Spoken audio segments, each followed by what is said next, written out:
2568 ตั้งแต่เวลา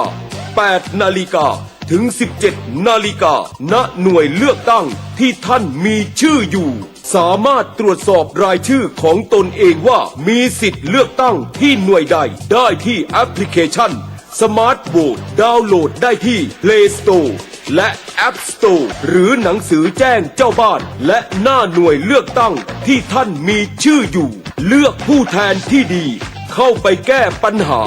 และพัฒนาท้องถิ่นของเราเตรียมบัตรประชาชนบัตรประจำตัวประชาชนที่หมดอายุก็ใช้ได้หรือหลักฐานอื่นใดของราชการหรือหน่วยงานของรัฐออกให้ที่มีรูปถ่ายและมีเลขประจำตัวประชาชนเช่นใบขับขี่หรือพาสปอร์ตเป็นต้นตรวจสอบสิทธิ์รับบัตรเลือกตั้ง2 ใบเข้าคูหากากบาทบัตรเลือกตั้งสมาชิกสภาเทศบาลกากบาทเลือกได้ไม่เกิน6 หมายเลขบัตรเลือกตั้งนายกเทศมนตรีกากบาทเลือกได้เพียงหมายเลขเดียวก่อนที่จะกากบาทดูบัตรเลือกตั้งว่าเป็นบัตรเลือกตั้งประเภทใดเพื่อป้องกันบัตรเสียสร้างสรรค์ประเทศไทยพร้อมใจไปเลือกตั้ง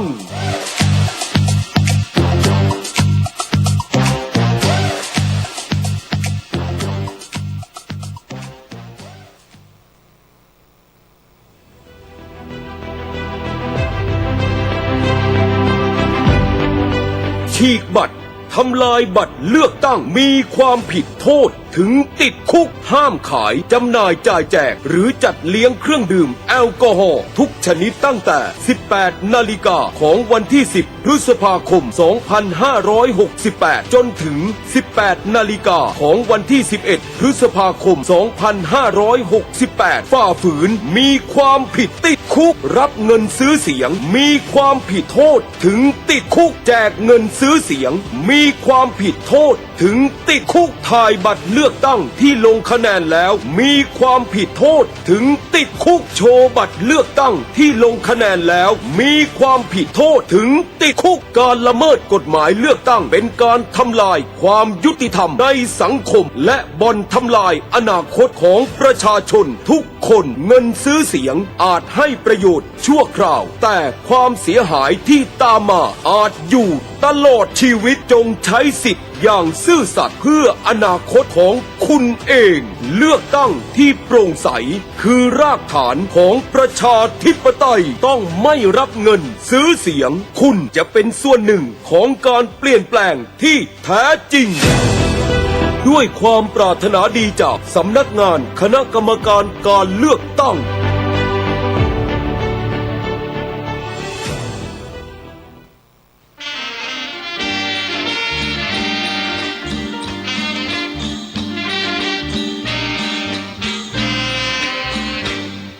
สิก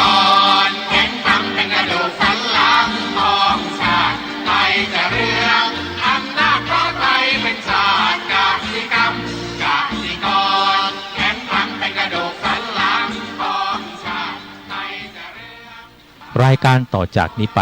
ขอเชิญท่านผู้ฟังทุกท่านเข้าสู่รายการดีมีคุณค่าน่าติดตามรายการเกษตรเพื่อชีวิตดำเนินรายการโดยกลุ่มรักเกษตรประสานงานโดยนายพิชัยคงพิทักษ์คณะเกษตรมหาวิทยาลัยเชียงใหม่หมายเลขโทรศัพท์053944030ขอเชิญทุกท่านติดตามรับฟังได้ณบัดนี้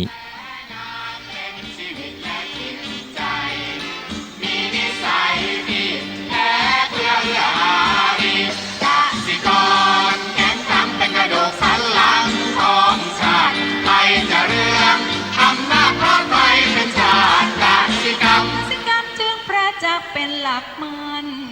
อาชีพสำคัญผู้ไทยที่ไรสีใครจะเก็บใครจะแข็งแรงทวีสวัสดีครับท่านผู้ฟังพบกับรายการเกษตรเพื่อชีวิตสำหรับวันนี้เสนอเรื่องเลือกเองตอนที่3ก่อนเข้าสู่รายการก็มีธรรมะมาฝากท่านผู้ฟังหัวข้อจากหนังสือพจนานุกรมพุทธศาสตร์ฉบับประมวลศัพท์เรียบเรียงโดยเทพเวทีประยุทธ์โต มหาจุฬาลงกรณราชวิทยาลัยพิมพ์เผยแพร่ปี2533หัวข้อธรรมะวันนี้คือบารมีคำว่าบารมีแปลว่าคุณความดีที่บำเพ็ญอย่างยิ่งยวดเพื่อบรรลุจุดหมายอันสูงยิ่งมี10อย่างคือ1ทานศีลเนกขัมมะปัญญาวิริยะขันติสัจจะอธิษฐานเมตตาอุเบกขานะอันนี้คือบารมี10บารมี10นี่เป็นบารมีที่พระเจ้าทรงบำเพ็ญนะบำเพ็ญแต่ละภพแต่ละชาติก็สร้างสะสมบารมีนะเป็นการสะสมคุณความดีที่บำเพ็ญอย่างยิ่งยวดเพื่อบรรลุจุดหมายอันสูงสุดยิ่งทีนี้ถ้าเรามองตัวนี้ปุ๊บบางคนบอกว่าพระเจ้ายังสร้างบารมีเราก็สร้างบารมีได้แต่บารมีนั้นมันสร้างมันต้องทำอย่างเรียกว่าอย่างยิ่งยวดนะอย่างยิ่งยวดทีนี้มันก็ได้ข้อคิดอย่างหนึ่งของผู้ที่ปฏิบัติธรรมเพราะว่าเขาก็ต้องการบรรลุธรรมชั้นสูงเหมือนกันเขาเรียกว่าก็ใช้หลักการบารมีนี่แหละนะก็คือเขาก็ทำทีละอย่างตั้งอกตั้งใจทำอย่างเพราะว่าจะครบ10อย่างนี่มันต้องนานเขาทำทีละอย่างละอย่างค่อยๆสะสมบารมีไปเมื่อมันครบแล้วมันก็น่าจะบรรลุได้อันนี้เป็นแบบเทคนิคการคิดแบบเขาทำทีนี้ถ้าเราประยุกต์ใช้ในหลักการทำงานหรืออะไรต่างๆแล้วเนี่ยเราต้องการบรรลุความสำเร็จก็ต้องทำทีละขั้นทีละอย่างเขาก็ทำไปเหมือนเราสร้างบ้านให้ดีสักหลังหนึ่งคอยสะสมไปก็คือ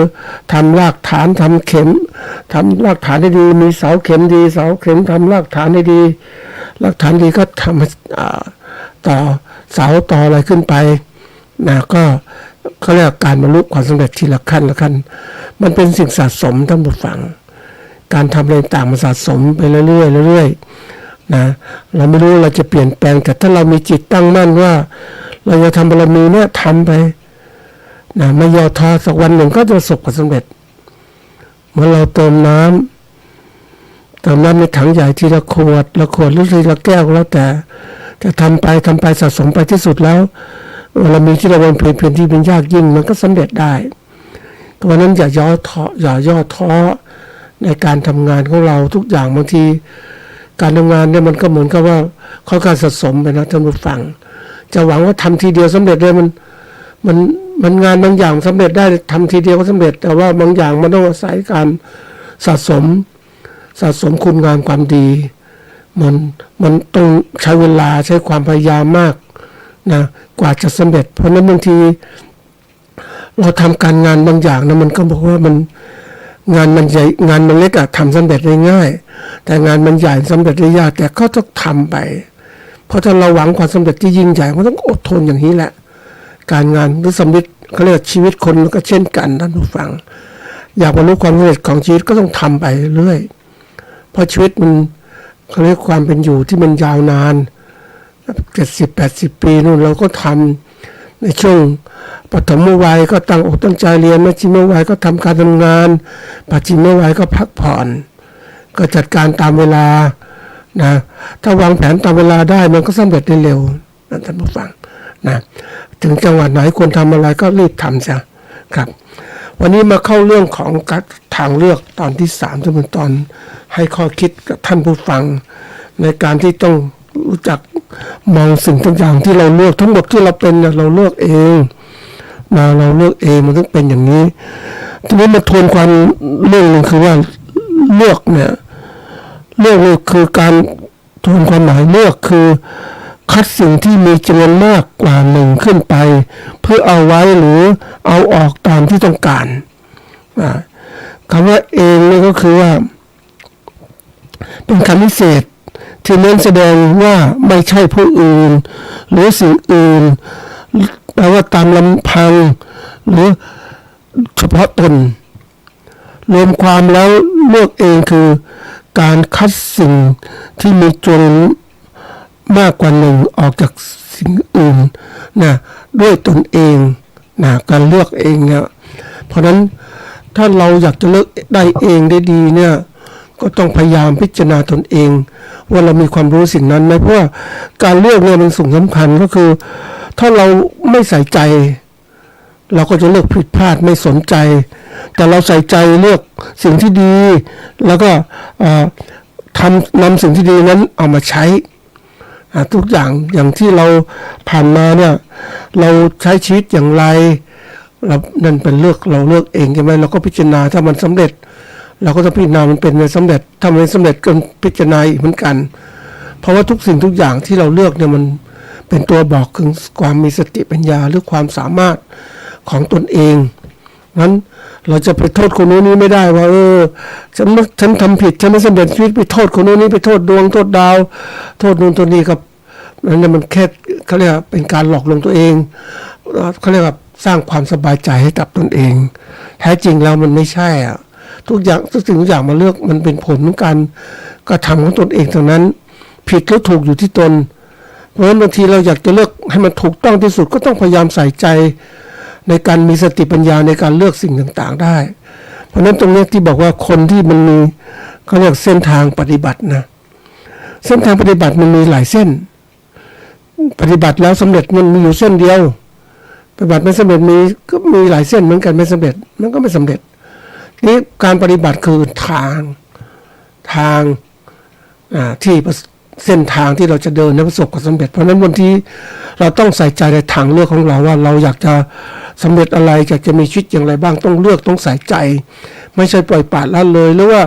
ไม่ใส่ใจไม่คิดถึงเวลาก็ตัดสินใจคนส่วนใหญ่ท่านผู้ฟังเขามีความคิดว่าจะตัดสินใจเลือกอะไรก็เมื่อถึงเวลาสถานการณ์พร้อมถึงจะเลือกอันนี้คือการเลือกแบบเขาเรียกไม่ค่อยมีการเตรียมการแต่คนที่ฉลาดก็เตรียมการไว้ก่อนเขาจะเลือกอะไรเขาต้องหาเหตุผลเขาเรียกเตรียมทางเลือกไว้ล่วงหน้าเหมือนคนที่จะเดินทางไปต่างจังหวัดเนี่ยมันมีหลายเส้นทางจะไปโน่นไปนี่แต่เขามากางแผนที่ดูแล้วก็พิจารณาเส้นไหนจะใกล้ที่สุดเดินทางสะดวกสบายไม่ใช่ฉันยังไม่ถึงเวลาเลือกฉันก็ยังไม่เลือกแต่นักเดินทางที่ดีเขาเลือกไว้ก่อนแล้วจะไปเส้นทางนั้นเส้นทางนี้เตรียมการอย่างนี้พวกที่เดินทางเก่งๆท่านผู้ฟังเขาจะไปถึงไหนนะเขาตัวแรกเขาสำคัญก่อนคือ ถ้าเขามีเวลาเขากำหนดเส้นทางเดินทางไว้จะไปพักที่ไหนสั่งจองโรงแรมนี้โรงแรมนี้แต่ถ้าการสั่งจองโรงแรมนี่ต้องจ่ายตังค์เนาะแต่ยังเดินทางไม่ถึงเลยเขาก็คิดไปก่อนเราต้องเดินทางให้ไปเอาเดินทางให้ถึงก่อนจะเข้าที่พักมันอาจจะห่างจากที่พักประมาณสัก30-40 กิโลเขาก็โทรศัพท์ไปจองที่พักตรงนี้เขามั่นใจแล้วว่าจะถึงจุดหมายแล้วเขาต้องสั่งที่พักก็โทรศัพท์ไปสั่งแต่นี้มันจะมีเขาเรียกมีบริการสั่งจองโทรศัพท์ทางอินเทอร์เน็ตได้หมดเลยมันสะดวกสบายอันนี้โลกยุคใหม่เพราะนั้นคนที่เขาตัดสินใจนะที่ยกเรื่องนี้มาพูดเพราะว่าคนเราเนี่ยไม่ค่อยให้ความสำคัญในการเลือกจะเลือกเมื่อถึงเวลาต้องเลือกนะก็คิดอย่างนี้มันต้องทำให้การตัดสินใจเขาเรียกว่าประเภทที่ว่าไฟลนก้นถึงจะตัดสินใจแต่ผู้ที่ฉลาดเขาหาทางเลือกไว้ก่อนแล้วเตรียมการเลือกในขณะที่สบายมีเหตุผลที่มากพอแต่ถ้าตัดสินใจถูกบีบบังคับสถานการณ์บังคับมันก็ทำให้เรานั้นไม่ค่อยตรงเหตุผลว่าเวลาจำกัดการเลือกก็ไม่ดีใช่ไหมเพราะว่าข้อมูลตัดสินใจมันไม่พร้อมนะเพราะฉะนั้นวันนี้จะมาเล่าตอนที่3เราจะเล่าถึงการเลือกตามสถานการณ์ที่มันเกิดขึ้นจริงๆนะวันนี้นะมันเป็นเรื่องที่แบบเราต้องเรียนรู้ถ้าเราไม่เรียนรู้เนี่ยเราก็จะผิดพลาดรอคนอื่นมาชี้นำมาตัดสินใจเลือกอย่างนี้แต่ถ้าเขาชี้นำผิดเราก็โทษเขาไม่ได้เพราะเราเองก็ไม่มีสติปัญญาในการเรียนรู้แต่วันนี้จะเพิ่มสติปัญญาเรียนรู้ในการเตรียมตัวที่จะเลือกอะไรต่างๆให้มันดีเทคนิคอันที่จะเล่าทีนี้ก็คือเอาของจริงนะท่านผู้ฟังวันนี้มันมีเหตุการณ์เขาเรียกว่าช่วงของเศรษฐกิจถดถอย คำว่าเศรษฐกิจการซื้อขายแลกเปลี่ยนนะสำคัญมากนะท่านผู้ฟังมันก็ต้องมาดูการซื้อขายแลกเปลี่ยนมันจะดีไม่ดีนะเพราะว่ามันเป็นปัญหาที่เราต้องเรียนรู้นี่มาดูประวัติเราต้องหัดเรียนรู้ประวัติศาสตร์นะคนส่วนใหญ่ไม่ชอบเรียนรู้ประวัติศาสตร์เพราะว่ามันเรื่องอดีตผ่านไปแล้วไม่ต้องสนใจอะไรสนใจปัจจุบันอนาคตก็ยังไม่ถึงปัจจุบันใช่อันนั้นถูกต้องในการที่เราจะดำเนินการต่างต้องใส่ใจปัจจุบันแต่เรื่องของการจัดการธุรกิจเนี่ยบางทีมันต้องมาดูว่าเพราะว่าอดีตเป็นตัวบอกนะอดีตเป็นเขาเรียกเป็นรอยเท้าเป็นร่องรอยถึงการกระทำของที่ผ่านมามันบอกถึงการกระทำการหาทางแก้เป็นยังไงเพราะฉะนั้นการที่ศึกษาอดีตมันก็สอนให้เราเรียนรู้ได้มากอย่างทุกอย่างในรอบตัวเราเนี่ยปัจจุบันที่เราเรียนรู้เรื่องของอดีตดังนักวิทยาศาสตร์พระเจ้าต่างๆเนี่ยก็จะเป็นเรื่องอดีตท่านเป็นยังไงบุคคลในอดีตก็มาท่านก็เราก็เอาข้อมูลมาใช้ใช่ไหมเราจะได้เดินทางไม่ผิดพลาดแต่เราไม่ศึกษาอดีตเลยไม่สนใจอยู่กับปัจจุบันอย่างเดียวทีนี้เราไม่มีแผนที่ไม่มีการเรียนรู้มันก็ทำให้เราไม่รู้จะไปทางไหนเขาเรียกอยู่ในท่ามกลางที่สุญญากาศทุกอย่างอยู่กับตัวเราแล้วเราดำเนินผิดพลาดก็ตัวเราอีกทีนี้เราอยู่ในโลกความฉลาดเราต้องเรียนรู้อดีตมาดูทีนี้มาดูเศรษฐกิจถดถอยเลยมันสำคัญเราเศรษฐกิจถดถอยคืออะไรคือช่วงเวลาที่เศรษฐกิจหดตัวต่อเนื่องอย่างน้อย2 ไตรมาสคือไตรมาสคือ3 เดือนเนาะ2 ไตรมาสก็6 เดือนมันถดถอย6 เดือนแล้วมีสัญญาณเศรษฐกิจอ่อนทั่วประเทศและทั่วโลกมันจะลามมาหมดเลยทีนี้ช่วงนี้เศรษฐกิจถดถอยไหมโอ้หลายคนก็ไม่ใส่ใจไม่เอาเรียนรู้โลกไปกว้างนี้มันไม่เอาแค่ปัจจุบันเนี่ยอยู่กับตัวเรานี่แหละนั่นมันปฏิบัติทางโลกทางธรรมแต่เราเองอยู่เพื่อเอาอยู่กับโลกเนี่ยต้องเรียนรู้โลกเข้าใจโลกมันเป็นไปยังไงเราต้องจัดการคือได้ปลอดภัยถ้าเราไม่เรียนรู้มันเป็นยังไงเหมือนคนวันก่อนไปเจอนะไม่ใช่คนนะกบคังคกมันไปอยู่ข้างถนนนี่ยังไงมันกำลังจะข้ามถนนนะแล้วมันก็มันกระโดดไปปรากฏว่ารถมันวิ่งมันหลายคันก็เฝ้าดูมันใจเสียวมันรู้สึกว่ามันต้องตายแน่เลยเพราะว่ารถมันเยอะแยะไปหมดแล้วคนขับรถก็ไม่สนใจชีวิตคังคกน้อยๆจะเป็นอย่างไร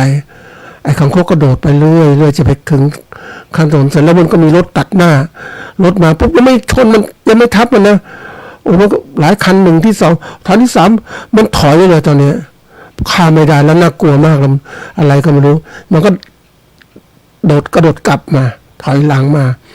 นะกระโดดเปลี่ยนทิศทางจากการเดินหน้าถอยหลังมาเลยกระโดดกลับหลังมาด้วยความที่ว่ามันมีตัวเตือน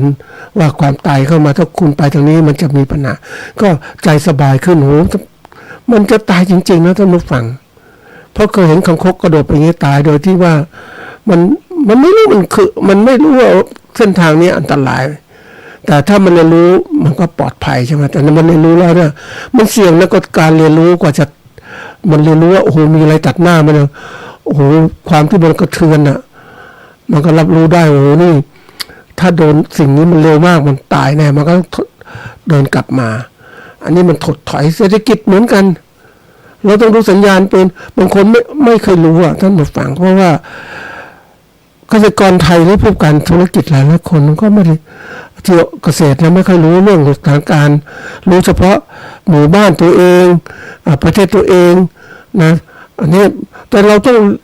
เป็นนักธุรกิจที่ต้องเรียนรู้โลกกว้างขึ้นทั้งหมู่บ้านตัวเองประเทศตนเองต่างประเทศเราต้องเรียนรู้มันทำให้เราต้องจัดการนี่เราดูประวัติศาสตร์เขาบอกว่าช่วงเศรษฐกิจตกต่ำของโลกเนี่ยมันมีต้องหลายช่วงนะท่านผู้ฟังเริ่มตั้งแต่ในปี1929เนี้ยนะมันก็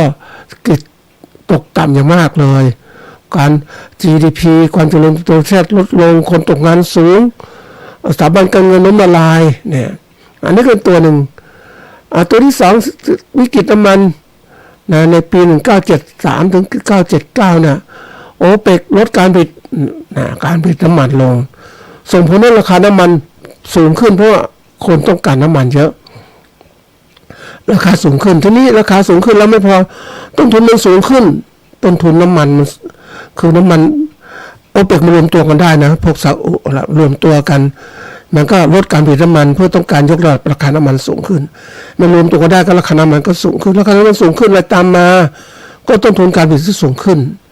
เมื่อสูงขึ้นแล้วเนี่ยมันเกิดอะไรขึ้นโอ้โหทุกอย่างเลยมันแพงแล้วก็แพงเพราะว่ามันก็เกิดภาวะเงินเฟ้อมากขึ้น GDP ตกอีกตกต่ำอีกอันนี้เป็นตัวที่สองตัวที่สามวิธีการเอเชียเนี่ย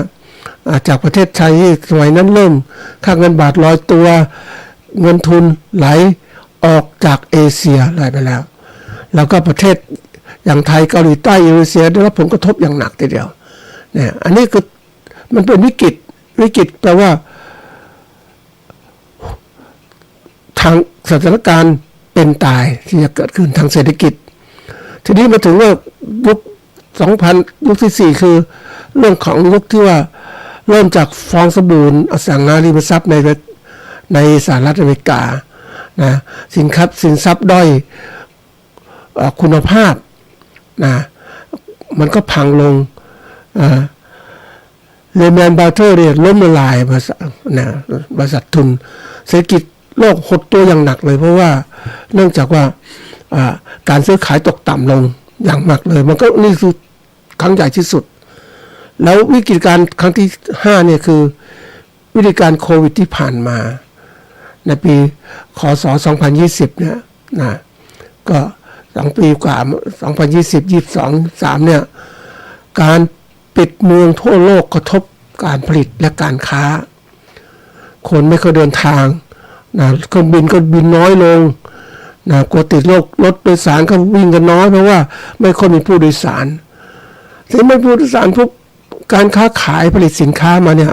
ก็ขายไม่ได้เพราะคนไม่ค่อยเดินทางไม่ใช้ทรัพยากรต่างๆมันก็เลยเกิด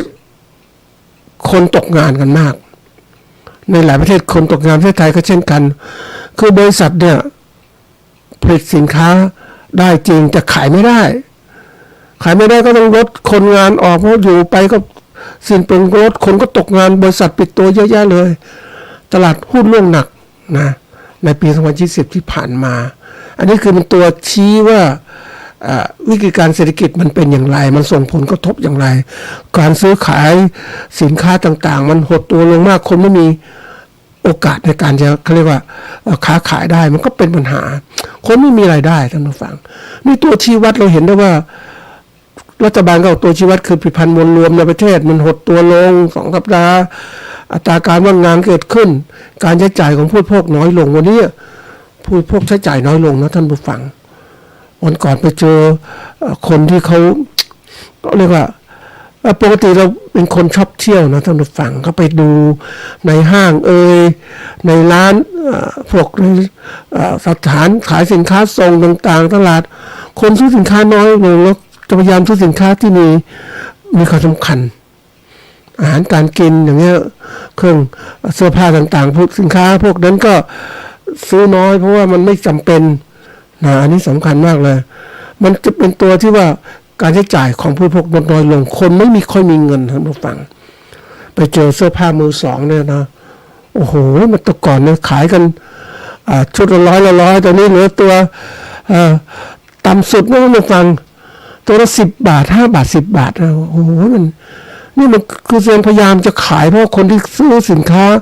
พวกเสื้อผ้ากับมือสองอะไรต่างๆเนี่ยเขาก็ต้องพยายามที่จะระบายสินค้าออกให้มากที่สุดเพราะว่าถ้าเขาเก็บไปแล้วขายไม่ได้แล้วสินค้าพวกนี้มันลดราคาลงตลอดเวลาเพราะว่ามันเป็นสินค้าแฟชั่นมันต้องลดเหมือนกับสินค้าบริโภคก็เช่นกันมันต้องพยายามตั้งราคาสูงให้ขายไม่ได้เขาก็ลดลงเพราะถ้าเก็บไว้นานก็ไม่ได้ใช่ไหมพวกพืชผักต่างๆนี่เช่นกันอันนี้คือตัวสำคัญตัวถัดมาคือดัชนีชี้วัดของการผลิตมันผลิตสินค้าไม่ว่าเกษตรสินค้าอื่นมันลดต่ำลงจริงๆเพราะว่าผลิตแล้วขายไม่ได้นะมันบ่งชี้ว่าธุรกิจหดตัวลงแล้วตลาดหุ้นก็เช่นกันคนตลาดหุ้นสะท้อนคือการซื้อขายหุ้นในตลาดเป็นอย่างไรมันจะบอกอีกอัตราดอกเบี้ยต่างๆระยะสั้นระยะยาวก็เป็นตัวสำคัญเพราะระยะดอกเบี้ยระยะสั้นระยะยาวเนี่ยมักจะเป็นตัวทำนายถึง ภาวะเศรษฐกิจถดถอยได้นะมันสูงนะระยะสั้นมันสูงเนี่ยบอกได้นะถ้าว่าเศรษฐกิจถดถอยข้างหน้าคนต้องไม่มีเงินใช้ต้องซื้อต้องกู้เข้ามาเพราะฉะนั้นวันนี้ที่บอกว่าตัวเศรษฐกิจตกต่ำเนี่ยมันเกิดอย่างไรเกิดเพราะว่านโยบายการคลัง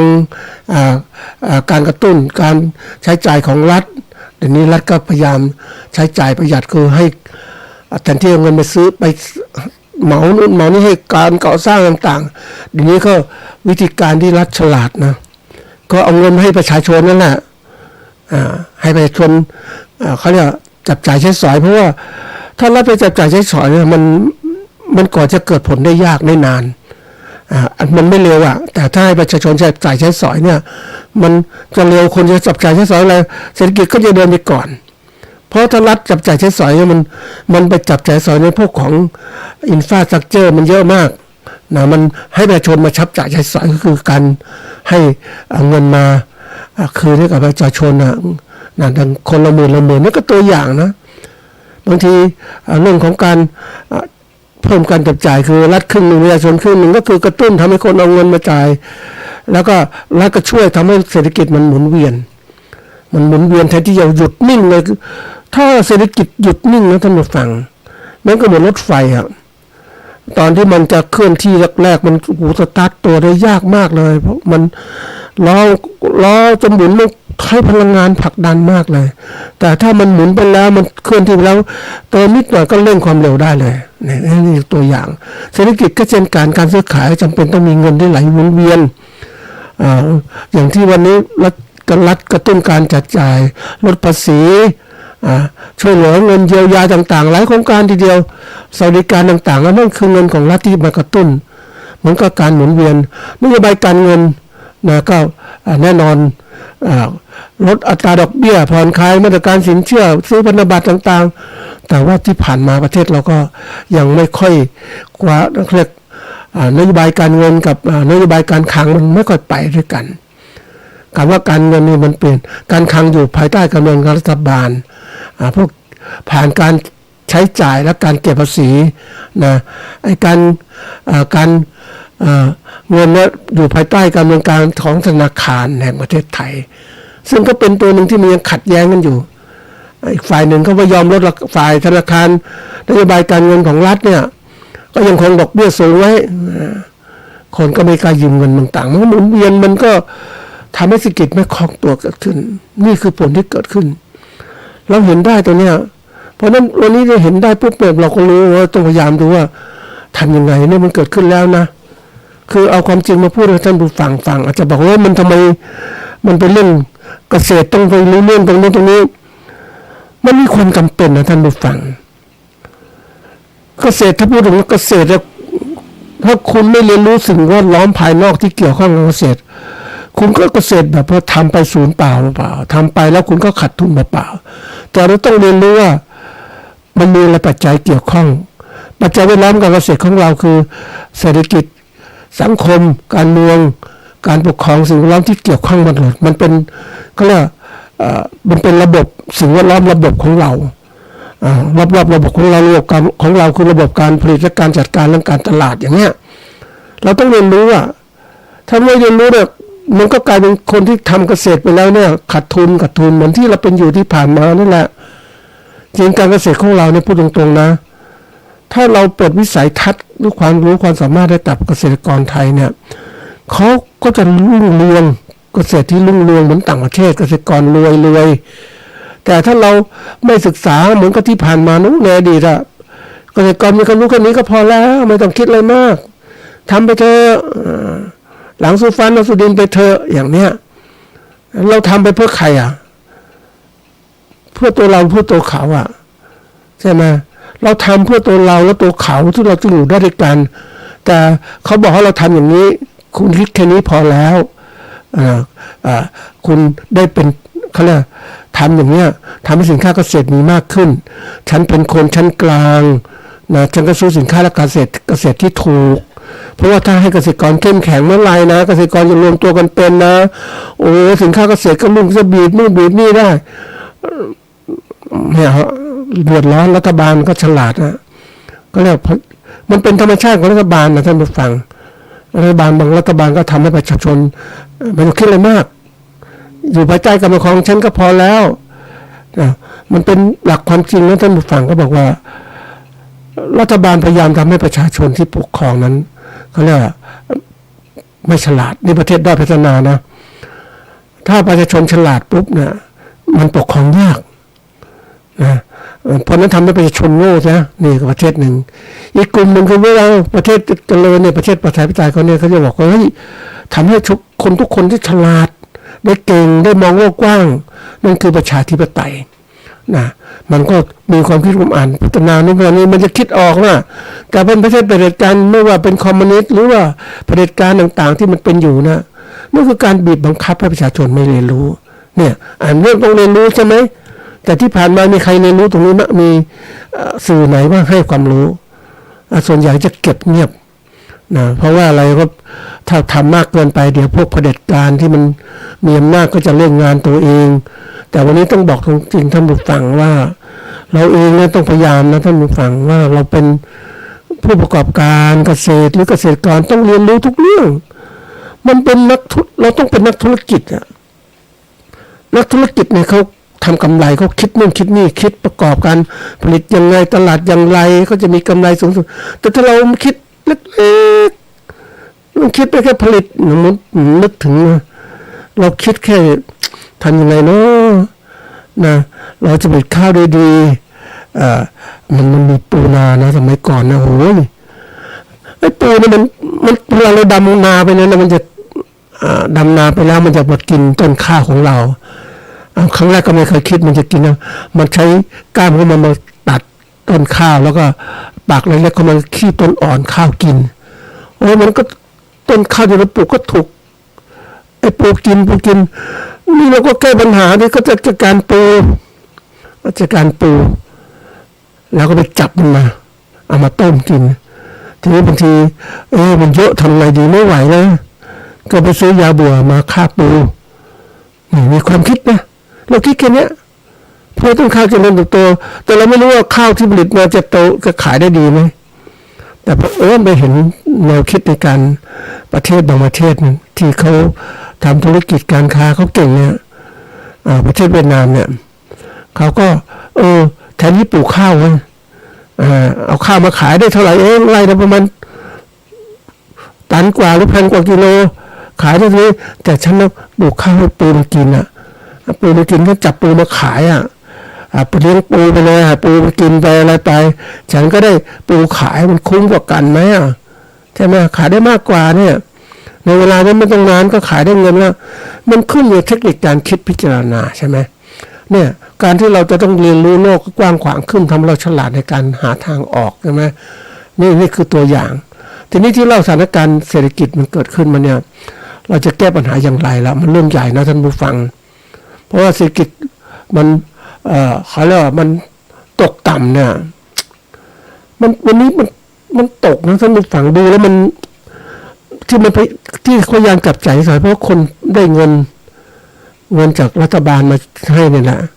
นะก็เอาไปจับจ่ายใช้สอยแต่ถ้าที่ดูคนนะประหยัดจริงๆนะคนไม่ก็มีอะไรได้บางคนก็ยิ่งวันนี้ไปเห็นคนที่เขาเก็บขยะขายนะมันก็ผมมีในเมืองเนี่ยอยู่ถุงขยะก็แยกขวดแยกพลาสติกไปขายรายได้มันก็ได้ไม่มากแต่เขาไม่รู้จะทำอะไรอย่างเนี้ยเพราะนั้นวิธีการที่เรา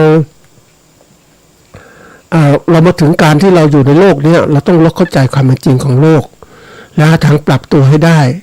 ทีนี้มาถึงว่าสถานการณ์ที่เล่าให้ฟังเนี่ยเศรษฐกิจมันไม่ดีเนี่ยเราทำยังไงนะเขาบอกว่าการจัดการธุรกิจเกษตรในช่วงเศรษฐกิจตกต่ำนะเราต้องอาศัยการคิดและการกลยุทธ์ที่เน้นถึงว่าความยั่งยืนให้เกิดขึ้นคือผลิตใช้ต้นทุนที่ต่ำลงเพิ่มมูลค่าต้นทุนต่ำเพิ่มมูลค่าสินค้าเกษตรให้เราสูงขึ้นนะเพราะนี่คือตัวอย่างเราจะไปเพิ่มผลิตเหมือนเดิมไม่ได้แล้วบางทีลดต่ำลงทำยังไงสมมุตินะถ้าเราเป็นแบบโอเปกก็คือเกษตรกรทุกท่าน ที่ชาวนาทั้งหมดทำนาทั้งหมดลดการทำนาลง 50%แล้วจะลดคือลดปริมาณข้าวในท้องตลาดลงข้าวก็จะขาดตลาดราคาข้าวก็จะสูงขึ้นเห็นไหมบางทีทำน้อยได้มากมันเป็นเทคนิคมันเป็นเรื่องการธุรกิจนะท่านผู้ฟังจะบอกว่ามันโหดร้ายไหมมันก็โหดร้ายเหมือนกันนะเพราะธุรกิจเนี่ยจะเอาความเป็นจริงจะเอาเมตตาธรรมมันก็ไม่ได้เหมือนกันแต่เราดูตัวอย่างโอเปกที่มันรวมตัวกันเนี่ยใช่ไหมแต่ก่อนโอเปกต่างคนต่างผลิตก็ขายราคาต่างคนต่างอันไหนขายถูกคนผู้ซื้อก็ไปซื้อแต่ที่มันรวมตัวกันให้ตรงราคากลางอย่างเงี้ยเพราะนั้นมันก็ขยับราคาขึ้นมาได้มากเลยประเทศไทยก็เช่นกันเรารวมตัวกันผลิตราคาข้าวเนี่ยมันขึ้นราคาขึ้นมาเนี่ยรับรองเลยว่ารวยแน่นอนนะเราค้าขายเราไปกินเองเราผลิตข้าวไปกินเองที่เหลือขายแต่มันน้อยลงทุกคนไป50%ของทุกคนลดลงรับรองเลยข้าวราคาสูงขึ้นแต่ทีนี้แน่นอนพวกในทุนก็ไม่ยอมพวกผู้บริโภคก็ไม่ยอมรัฐบาลก็ไม่ยอมเพราะทำไงประชาชนเดือดร้อนเห็นไหมมันต้องเอาที่มันก็เป็นเรื่องของดูอย่างญี่ปุ่นท่านผู้ฟังเกษตรกรเขาผลิตข้าวมาเนี่ยแต่ก่อนเนี่ยมันก็เป็นอย่างนี้แหละราคามันตกต่ำคนก็เลิกผลิตเพราะไปทำอาชีพอื่นมันดีกว่าใช่ไหมรายได้สูงกว่าก็ไปเพราะนั้นก็เลยเกิดสภาวะการขาดแคลนข้าวบริโภคในประเทศรัฐบาลก็เลยต้องช่วยทำนโยบายขึ้นมาว่าเฮ้ยราคาต้องสูงกว่ากันราคาไม่ประกันนี้ราคาข้าวสูงญี่ปุ่นสูงมากเพื่อ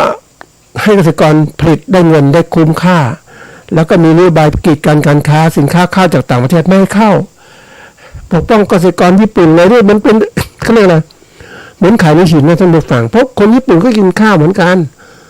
แล้วเกษตรกรก็เลยร่ำรวยทำไม่มากมาดูก็ทำแล้วเนี่ยมัน มันเป็นสิ่งที่ก็แน่นอนว่าเกษตรกรทำเนี่ยไม่มากเพราะว่ามันต้องว่าคนอาชีพอื่นมันดีกว่าเข้าไปทำอื่นเพราะว่ามาทำเกษตรได้เงินน้อยเหมือนเรานี่แหละถ้าเรามีโอกาสวันนี้อย่างภาคเหนือของเรานี่มีโอกาสนะท่านผู้ฟังอย่างจังหวัดลำพูนเป็นตัวอย่างนะว่าเฮ้ยเกษตรกรในนี้เขาไม่ใส่ใจลำไยนู่นนี้นะไปทำงานอุตสาหกรรมดีกว่าใช่ไหมเพราะว่านิคมอุตสาหกรรมเปิดขึ้นมาอีกที่หนึ่งเพราะฉะนั้นทำงานอย่างนี้มันดีกว่าไหมดีกว่าไปทำเกษตรโดยปีหนึ่งสมมติเราได้ต่อปีละ100,000ถ้าทำงานอุตสาหกรรมเนี่ยปีละ300,000อย่างเนี้ยมันเห็นเนี่ยหนึ่งเวลาที่เขาการได้ไล่ที่มากกว่าใช่ไหมเพราะฉะนั้นเราก็ต้องดูว่าทำแล้วคุ้มไหมเนี่ยความเสี่ยงต่างๆที่เกิดขึ้นในภาคเกษตรความเสี่ยงด้านราคาภัยธรรมชาติความผันของการตลาดนี่สูงมากเลยไม่มีใครช่วยนะท่านผู้ฟังเพราะอะไรรู้ไหมรัฐบาลบอกว่าคุณเป็นเกษตรกรเนี่ยนะคุณ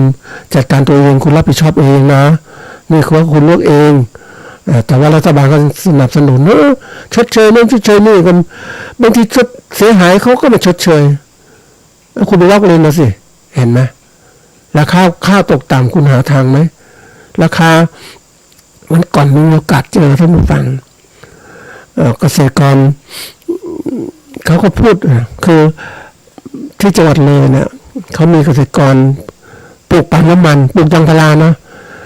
นี่ปาล์มน้ำมันมันปลูกที่นี่มันต้องมีโรงงานใช่ไหมโรงงานรับซื้อต่างๆทีนี้มันปลูกไม่มากมันปลูกระดับหนึ่งแต่มีโรงงานนี่เกษตรกรก็พยายามที่จะขอราคาน้ำปาล์มราคาปาล์มน้ำมันสูงขึ้นกิโลละ2-3 บาทขึ้นไปอย่างเงี้ยเพราะมันเทียบกับปาล์มน้ำมันที่น้ำมันปาล์มที่เกิดขึ้นจากการสลัดนะมันกิโลนึง60-70 บาทอย่างเงี้ยมันแตกต่างกันเยอะมากเลยใช่ไหมเขาคิดทำยังไงได้ราคาสูงขึ้นมันทีนี้มันไม่สูงขึ้นได้ไหมมันไม่ได้เพราะว่าเกษตรกรก็ผลิตใช่ไหมไม่มีโรงงานไอ้เท่าแก่เท่านั้นที่มีโรงงานมีเครื่องจักรในการบีบน้ำมันปาล์มออกมานี่คือตัวอย่างเพราะฉะนั้นเวลาทำอะไรก็เราอยากได้ราคาสูงเนี่ยมันไม่ได้เกษตรกรอยากได้ราคาสูงเนี่ยเพราะว่าเราไม่มีเครื่องไม้เครื่องมือใช่ไหมเพราะนั้นวิธีการที่เราทำยังไงภายใต้สถานการณ์แบบเนี้ยก็คือว่าเขาบอกหลักการจัดการธุรกิจภายใต้สถานการณ์เศรษฐกิจตกต่ำเนี่ยเราต้องจัดการยังไงบ้างอันนี้ทางเลือกของเรานะเลือกแล้วก็คือพยายามลดต้นทุน ลดต้นทุนเพิ่มประสิทธิภาพมากที่สุดลดต้นทุนด้วยการใช้เทคโนโลยีใช้นวัตกรรมต่างๆใช้ระบบน้ำหยดใช้ปุ๋ยที่เราสร้างกันเองปลูกพืชเลี้ยงสัตว์ในทรัพยากรที่ใช้ทรัพยากรที่น้อยแต่ให้ผลผลิตที่สูงอย่างเราเลี้ยงสัตว์ในแต่ก่อนเราก็เลี้ยงเป็ดเลี้ยงไก่แล้วก็ปล่อยมันวิ่งไปกินตามพื้นดินแต่เดี๋ยวนี้มันต้องประหยัดนะกินพื้นดินในก็ล้อมทำคอกให้มันเล็กๆหน่อยแล้วก็มันกินอาหารกินอย่างเดียวไม่ต้องวิ่งไปมันจะโตเร็วอย่างเงี้ยนี่สภาพมันจะเกิดขึ้นเกษตรต่างๆที่เราทำเนี่ยต้องใช้ระบบแม่นยำจริงๆว่าเขาเรียกว่ามันเป็นเกษตรที่ต้องมีข้อมูลที่มากพอทุกสิ่งอย่างต้องมีข้อมูลที่มากพอข้อมูลการผลิตข้อมูลการตลาดข้อมูลตลาดโลกเป็นยังไงก็เป็นการต้องการสูงไหมเนี่ยมันต้องมองอย่างนี้แต่ถ้าเราไม่มองเลยปุ๊บเนี่ยมันอย่างเราผลิตตัวอย่างที่ผ่านมาเนี่ยตอนนี้ทุเรียนเริ่มซบเซาแล้วเพราะอะไรเพราะว่าไม่มีความแม่นยำแล้วเนื่องจากว่าอะไรแล้วก่อนมันแม่นยำเพราะเราทำเองเราทำผลิตทุเรียนเองทุเรียนไทยอันดับหนึ่งคนทุกประเทศจีนต้องการทุกอย่างแต่นี้มันมีความไม่แม่นยำคือว่ามันเปลี่ยนประเทศจีนก็ผลิตทุเรียนอินโดนีเซียผลิตทุเรียนประเทศเวียดนามผลิตทุเรียนมาแข่งกับไทยหมดเลยลาวก็ผลิตทุเรียนอีกเห็นไหมเพราะฉะนั้นราคาขายทุเรียนก็ไม่มั่นคงแล้วเห็นไหมมันก็เกิดขึ้นเพราะว่าลูกค้าเคยซื้อทุเรียนจากเราไปซื้อที่อื่นบ้างอย่างเงี้ยในตัวอย่างนี่เพราะฉะนั้นเราต้องพยายามคิดให้มันมีข้อมูลทุกตัวที่แม่นยำข้อมูลการผลิตการตลาดต้องหายมากที่สุดอันที่สองกระจายความเสี่ยงไม่พึ่งพาผลิตภัณฑ์พืชชนิดเดียวเราต้องทำหลายๆอย่างอย่างทำลำไยก็บ้างเปลี่ยนไปทำอื่นๆบ้างแซมไปนู่นนี่ปลูกไม้ผลยืนต้นไม้บนม่วงพันไม้อื่นหรือว่าทำพืชผักอื่นอายุสั้นต่างๆมาช่วยมาขายนะขยายตลาดนะออนไลน์ออฟไลน์คือตลาดที่เราเปิดตู้ออฟไลน์ต่างๆจงคิดเสมอว่าโลกมันเปลี่ยนแล้วนะท่านผู้ฟังเราจะเป็นแบบค้าขายเหมือนวันนี้ไปเจอแม่ค้าขายเครื่องก็เนี่ยเครื่องมือก่อสร้างนะก็ขายที่ร้านขายไม่ค่อยได้เพราะอะไรก็คือค้าขายออนไลน์มันเยอะขึ้นนะคนก็ไปซื้อที่อื่นแล้วนี่แกก็เปลี่ยนมาค้าขายที่ร้านไม่ได้ก็มาขายตลาดนัดเอาก็แล้วกันตลาดนัดก็ยังขายออนไลน์ไม่เป็นเลยเพราะการไม่มีความรู้เนื่องจากมองโลกว่ามันต้องเป็นการค้าแบบนี้แต่ยุคใหม่การค้าออนไลน์หมดแล้วก็สินค้าเกษตรต่างตัวนะต้องรู้ว่าการแปรรูปต่างๆต้องมีมากขึ้นเราอย่างไปดูเนี่ยสินค้าแปรรูปมากมายทีเดียวเลยทุเรียนเอาง่ายๆทุเรียนเนี่ยเดี๋ยวนี้ทั้งทุเรียนสดทุเรียนแปรรูปทุเรียนอบแห้งต่างๆนะทุเรียนกวนอย่างเงี้ยแล้วมันจะมีหลายรูปที่ยังเป็นช่องทางของเราทำเจอสวนส้มก็เช่นกันสวนส้มขายสดเดี๋ยวนี้ส้มมาเปลี่ยนเป็นอะไรส้มคั้นแล้วไม่พอแปรรูปอีกนะส้มแช่แข็งขึ้นมาเก็บไว้ได้นานกว่าเห็นไหมทีนี้มันนี่คือการแปรรูปเพิ่มมูลค่าต่างๆการเพิ่มมูลค่าผลผลิตมันแน่นอนว่าทำการแปรรูปสร้างแบรนด์สร้างอะไรต่างๆมากขึ้นแล้วเดี๋ยวนี้เขาพยายามที่จะทำที่รัฐบาลทำเร็วที่สุดเนี่ยที่รายได้เข้าประเทศมากที่สุดก็คือเขาเรียกท่องเที่ยวถึงจะเป็นอันดับโลกนะเพราะเราทำอื่นไม่ได้แล้วเนี่ยอยากจะรวยเลยก็ต้องใช้วิธีการเนี่ยดึงคนเข้ามาเที่ยวประเทศไทยแล้วก็กับจ่ายใช้สอยพักที่พักในประเทศไทยต่างๆทั้งหมดมันทำรายได้ที่เร็วมากแต่นี่มันยังไม่ยั่งยืนเพราะนั้นจะยั่งยืนก็ต้องมีทุกอย่างพร้อมเกษตรกรต้องได้ตอนนี้เกษตรท่องเที่ยวก็เริ่มเกิดขึ้นมาบางที่ก็เขาเรียกว่าอย่างญี่ปุ่นก็จัดนะท่านผู้ฟังได้มีการทำประเภทที่เรียกว่าท่องเที่ยวให้คนไปเก็บแอปเปิ้ลอย่างนี้นะคนได้เข้าเนี่ยเป็นตัวอย่างแต่เราต้องเริ่มหาคิดต่างๆหาสิ่งต่างให้มากขึ้นอันถัดมาคือการเข้าถึงแหล่งทุนสนับสนุนรัฐบาลก็พยายามให้สินเชื่อต่างๆทกส.แต่มันให้มากคนก็กู้มากก็กลายเป็นหนี้มันนะหนี้คนที่สูงเช่นกันนะอันนี้ก็ถามว่าจะมีความรู้ต่างๆมากไหมอบรมต่างๆก็ที่ผ่านมาทำมาเยอะแล้วแต่ปัญหาคือว่าเกษตรกรทำแล้วขายไม่ค่อยได้ เพราะต่างคนต่างอบรมการผลิตนะการตลาดก็ไม่เก่งอย่างSME OTOP อย่างเงี้ยเจอวิกฤตที่ผ่านมาเนี่ยจะ OTOP เป็น SME เนี่ยเจอวิกฤตมากมายทีเดียวการค้าขายสู้รายใหญ่ๆไม่ได้ไปดูที่เขาขายสินค้าดีนะท่านผู้ฟังแต่การค้าการขายมันต้องอาศัยที่ว่าคนต้องมีความรู้ความชำนาญมีตลาดลูกค้าอยู่ที่ไหนอย่างไรไม่ใช่ไปเปิดลูกค้าแต่ความจริงการตลาดยุคใหม่มันเป็นลูกค้าที่ต้องสื่อให้เขาเห็นผลทันทีแล้วมันต้องอาศัยที่ต่างๆเข้าไปช่วยอินเทอร์เน็ตต่างๆ Facebook YouTube ต่างๆมาช่วยแต่นี่เกษตรกรทำไม่เป็นมันก็ลำบากแหละอันถัดมาคือพัฒนาเครือข่ายโรงเกษตรกรพัฒนาอยู่แล้วแต่มันไม่ทำงานที่จะควรได้เก่งยุคนี้มันยุคลำบากนะท่านผู้ฟังว่าเศรษฐกิจเป็นอย่างเงี้ยมันลำบากจริงๆสถานการณ์อย่างนี้นะมันเป็นเรื่องที่ต้องคิดจริงๆเรื่องนี้ต้องคิดไว้นานแล้วหาทางออกเขาบอกวิธีการที่คนนำมาใช้เนี่ยเป็นตัวอย่างนะกลยุทธ์ที่ใช้ก็คือว่าต้องพยายามที่จะหาวิธีการนะที่จะนำมาใช้ให้มากขึ้นทุกทำยังไงเราผลิตสินค้าแล้วขายได้ท่านผู้ฟังต้องหัดคิดแล้วขายได้ก็ต้องดูลูกค้าคู่แข่งมันเป็นยังไงนะเพราะตอนนี้มันเกิดอะไรขึ้นมันมีตัวเรียกว่าเศรษฐกิจหดตัวคำว่าเศรษฐกิจหดตัวภาวะที่กิจกรรมทางเศรษฐกิจโดยรวมของประเทศลดลงเช่นเห็นได้ชัดคือการผลิตก็ลดลงการจ้างงานก็ลดการพบก็ลดลงการลงทุนชะลอตัวลงอย่างมากเลยอันนี้มันหดตัวระดับหนึ่งแล้วเดี๋ยว GDP ยังไม่ถึงนะ GDP ยังพอรับอยู่เพราะว่ารัฐบาลใช้กลยุทธ์ในการที่เอาเงินนะ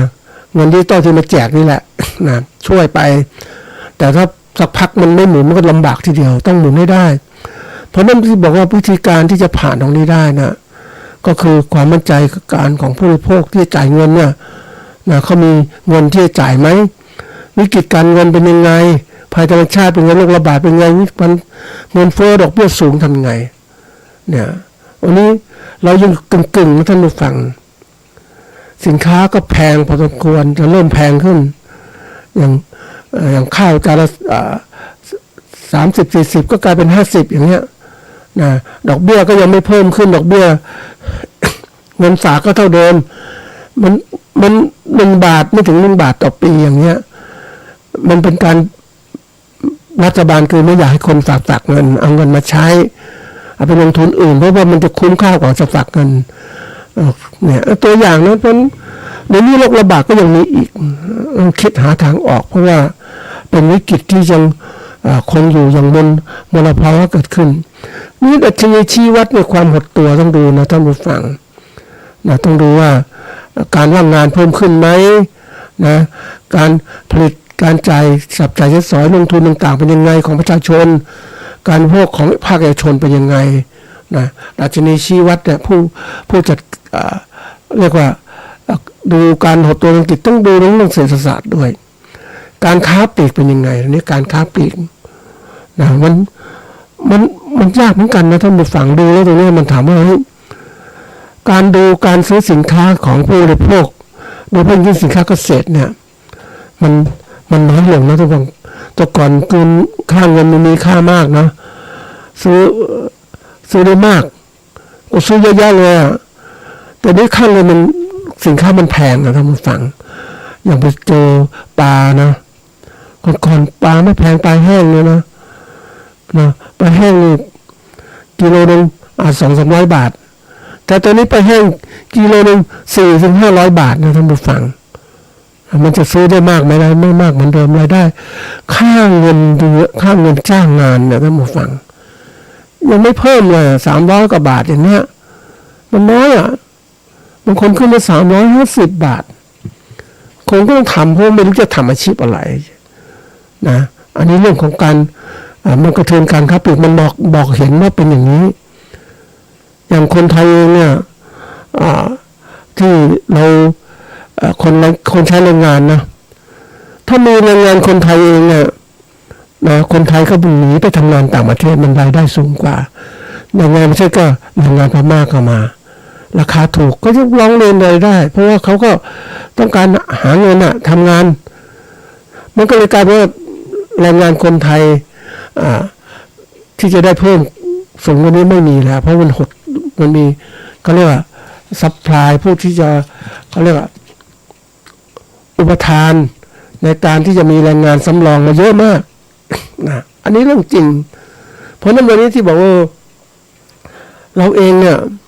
คือมองแล้วเนี่ยสภาวะมันเกิดขึ้นมาแล้วว่าตัวสำคัญที่สุดคือสังคมวิกฤตสังคมมันเกิดขึ้น แรงงานของคนไทยไม่ค่อยมีเพราะคนไทยเกิดน้อยคนสูงวัยก็เยอะขึ้นเป็นสังคมสูงวัยแล้วนะเพราะสังคมสูงวัยปุ๊บมันก็การไม่มีแรงงานต้องอาศัยแรงงานต่างประเทศเพราะนั้นวันนี้การเศรษฐกิจสังคมเรามันก็เป็นมันใช้จ่ายเงินเยอะนะท่านผู้ฟังเพราะว่าผู้สูงวัยต้องมีการใช้จ่ายเงินแล้วรัฐบาลที่ทำที่ผ่านมาเนี่ยก็มีเงินช่วยค่าของชีพอาจจะ600 700 800อย่างเงี้ยประชาชนนี่ทำเยอะแยะแล้วถามว่ารัฐบาลจะเอาที่ไหนยังไงมันกึ่งที่เป็นประเทศก็เรียกว่าถ้าเป็นประเทศอาร์เจนตินานะลำบากมากทีเดียวเพราะว่าเงินเฟ้อทุกประเทศเลยใช่ทั้งประเทศเลยอะไรก็แพงขึ้นเพราะรัฐบาลเกื้อกูลกันหมดทีนี้ประเทศไทยยังอยู่ในช่วงของการที่จะเขาเรียกช่วงการเปลี่ยนผ่านยังไม่ถึงจุดสงบที่มั่นใจได้ทีนี้วันนี้ที่บอกว่าที่มาคุยเรื่องนี้เพราะว่าเนื่องจากว่ากระตุ้นให้ผู้ฟังที่เป็นเกษตรกรผู้ประกอบการได้เตรียมการต่างๆไว้มันจะเปิดวิกฤตบางอย่างเกิดขึ้นของเราต้องทำยังไงมีเงินเก็บไหมนะมีเงินเก็บที่มากพอไหมว่าถ้าอาหารการกินแพงจะทำอย่างไรนะมันต้องเตรียมไว้เสมอเพราะเนื่องจากว่าเราทำงานต้องประหยัดจับจ่ายใช้สอยเก็บไว้มันคงเกิดขึ้นถ้าเราปล่อยไม่เคยเตรียมการต่างๆถ้าเหตุการณ์เกิดขึ้นจริงเป็นอย่างไรนะเราไม่มีช่องทางท่านผู้ฟังเพราะฉะนั้นทางเลือกเราต้องหัดเลือกด้วยตัวเองเตรียมไว้สร้างความมั่นคงในชีวิตของเราได้มากที่สุดเตรียมการที่ว่าจะปรับปรุงอะไรต่างๆเตรียมไว้นะเพราะถ้ามันเกิดค่าเงินเฟ้อสูงเนี่ยโอ้โหลำบากทีเดียวนะค่าเงินมันตกต่ำคือต้องใช้เงินจำนวนมากกว่าเดิมซื้อสินค้า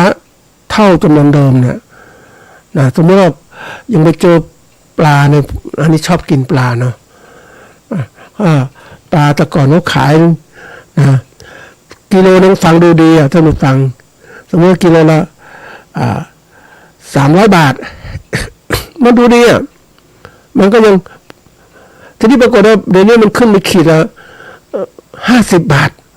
โอ้โหทำไมมันเป็นอย่างนี้นะขีด50 บาทกิโลละ10 ขีดก็500 บาทใช่ไหมมันขึ้นจาก300เป็น500ท่านผู้ฟังแต่เทคนิคพ่อค้าพูดดูดีมาต้องซื้อจำนวนมากถึงจะได้ราคาต่ำแต่นี้ตอนลดค่าเงินแสดงว่าลดลงใช่ไหมเพราะฉะนั้นตัวนี้ค่าเงินลดลงนี้ทำยังไงดีแสดงว่ามูลค่าราคาสินค้ามันเพิ่มขึ้นค่าของชีพก็สูงขึ้นเพราะฉะนั้นคนที่ได้รายได้เนี่ยจะทำไงได้มากกว่าเดิมก็ต้องเรียกร้องค่าแรงสูงขึ้นแต่ไม่เรียกว่าค่าแรงสูงขึ้นไม่ได้เดิมก็เราเดิมรัฐบาลก็ประหยัดอย่างเงี้ยมันก็เลยกลายเป็นว่าโอ้โหมันก็ต่อสู้ระหว่างเขาเรียกผู้ซื้อผู้ขายนะผู้บริโภคกับพ่อค้าผู้บริโภคกับพ่อค้าหรือผู้พ่อค้ากับผู้ผลิตก็ต้องต่อรองกันใครมีอำนาจต่อรองได้เก่งกว่านั่นคืออยู่รอดได้เพราะฉะนั้นทางเลือกเนี่ยเป็นสิ่งสำคัญที่ต้องหัดฝึกทางเลือกไว้ตลอดหัดวิเคราะห์ทางเลือกของเราจะเลือกอย่างไรเส้นทางไหนอย่างไรเราเองเนี่ยตอนนี้ถ้าเราพูดถึงถ้าเด็กๆนะท่านผู้ฟังพ่อแม่มักจะเลือกอะไรได้แต่เวลาโตขึ้นเป็นผู้สูงวัยแล้วนะเป็นผู้ที่กลางคนแล้วต้องหัดเลือกให้เป็นการเลือกเป็นต้องรู้จักวิเคราะห์สถานการณ์มีข้อมูลต่างๆให้มากขึ้นอย่าไปเชื่อสื่อต่างๆมากต้องหาข้อมูลที่เป็นจริงมันจะทำให้เรารู้มากขึ้นโลกมันเปลี่ยนนะท่านผู้ฟังแต่ใครเปลี่ยนช้าไม่ทันโลกก็ตกการเปลี่ยนแปลงนั้นในสุดก็อยู่ท้ายคนอื่นมากนะท่านผู้ฟังก็อันนี้เป็นสิ่งสำคัญที่ต้องคิดเพราะว่าโลกนี้มันเปลี่ยนนะท่านผู้ฟังเราต้องเรียนรู้โลกให้มากขึ้นนะ